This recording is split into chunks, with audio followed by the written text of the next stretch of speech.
হ্যাঁ বলো। হ্যাঁ শোনা যাচ্ছে। আচ্ছা এবার ব্যাপারটা হচ্ছে আমরা নিয়ে আলোচনা করেছি, আলোচনা করে এটা হচ্ছে আমাদের এটা মনে হয়েছে আর কি যে ঘটনাটা ঘটেছিল ধরো তোমার প্রায় আজ থেকে 1 বছর আগে। জুন মাসে 1 বছর আগে বা 9 মাস আগে। হ্যাঁ হ্যালো 5ই জুন 1 বছর পেরিয়ে গেছে। হ্যাঁ 9 মাস আগে বা 1 বছর আগে যখন তুমি এটা দিয়েছিলে বা যাই হোক। হ্যাঁ তো বলতে যখন যে জিনিসটা নিয়ে যা করার ছিল দরকার ছিল আর কি, এই জিনিসটা তখন তো মানে করা হয়নি।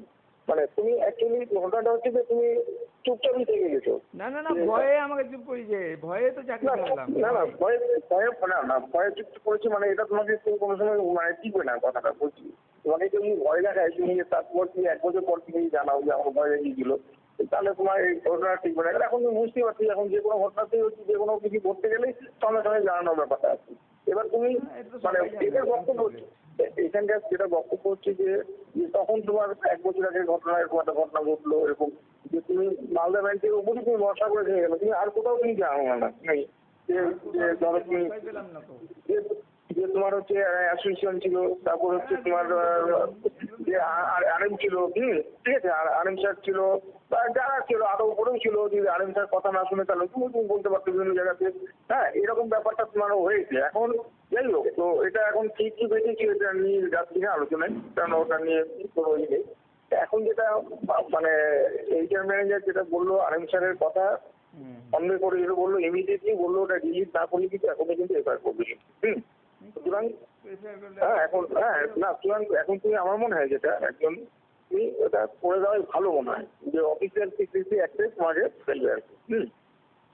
এইরকম জিনিস হ্যাঁ ছবিটা নিয়ে সমস্যা শুধু ছবিটা নিয়ে ফেসবুকে ভিডিওর ঘটনা নিয়ে হ্যাঁ এগুলো নিয়ে সমস্যা আর কি। আমি ঘুরিয়ে আমার জীবনীতে লিখেছি আমার এরকম ঘটনা ঘটেছে, কোনো ব্লেম করে আচ্ছা তুমি আমি করে দেখিনি। হ্যাঁ তুমি যাই হোক তুমি যেটা আমার মনে হয় তাহলে ছবিটা নিয়ে বলছো যাই হোক তুমি বলছি যে ডিলিট করতে ইমিডিয়েটলি। হ্যাঁ তুমি ডিলিট করে দাও। আমার মনে হয় যে এটাই এই ব্যাপারটাই জানো তো আমারও তো খুব দুঃখজনক মনে হয়েছে, এই ঘটনা খুব জানতামই না, পরে জানলাম আর কি জিনিসগুলো ব্যাপারটা।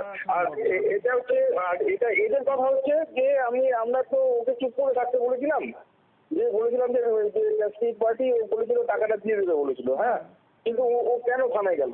থানায় বলছে আর কি যেটা থানায় যাওয়ার জন্য ও এখন পার্টিতে আত্মীয় আমি আগেই বলে রেখেছিলাম থানায় যাওয়া কোনো অফিসিয়ালি ডায়েরি হয়নি কিছু হয়নি, ঠিক আছে আমি আর এদের ভার্সন হচ্ছে তুই কেন থানায় নিলে থানার দিক থেকে ওদের যত কিছু বলেছে বলে এইটা ওদের লেগেছে, নাহলে আমরা টাকাটা দিয়ে দেবো বলেছিলাম, টাকাটা দিয়ে দিতাম কয়েকদিন দেরি হচ্ছিল টাকাটা দিয়ে দিতাম। কিন্তু এখন আর আমরা ওটা থেকে ফিরে আসবো না। এই হচ্ছে যাই হোক এত বড় একটা সিনিয়র স্টাফকে চাকরি ছাড়তে হবে, তার উপর অত্যাচার করতে হবে মানসিক, এটা কি অত্যাচার করার অধিকার আছে?